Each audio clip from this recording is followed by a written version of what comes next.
Rayalaseema Ramanna చౌదరిలో dialogue చెప్పాను. నిన్న జరిగింది మర్చిపోను, నేడు జరగాల్సింది వాయిదా వేయను, రేపటి గురించి ఆలోచించను.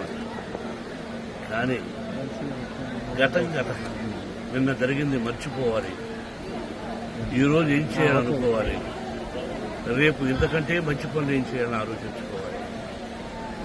సంక్రాంతి శుభాకాంక్షలు.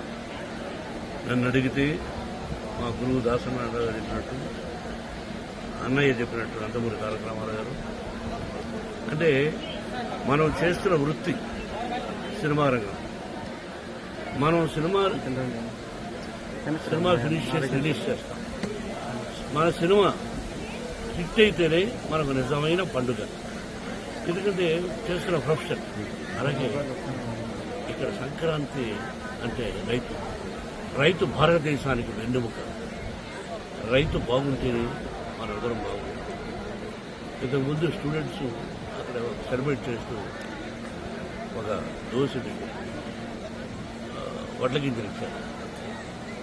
ఆ దోశలు వడ్ల గింజలు దంచితే ఎంత బియ్యం అవుతుంది. అది దోశెట్టుండి ఒక పిడికడ అవుతుంది, అరపిడికడ అవుతుంది. అది ఒక మనిషిని బ్రతికిస్తుంది. దాని వెనకాల రైతు కష్టం ఒక్కసారి పేపర్ మీద వేసుకుంటే గంట చెప్పాలి. నిజమైన పంట బాగా జల్లు లేకుండా, సత్తు లేకుండా కట్టేస్తామని ఉంటుపడ్డాడు. కాబట్టి రైతు భారతదేశానికి వెన్నెముక. ఇది మనందరికీ పండుగ, సంక్రాంతి పండుగ.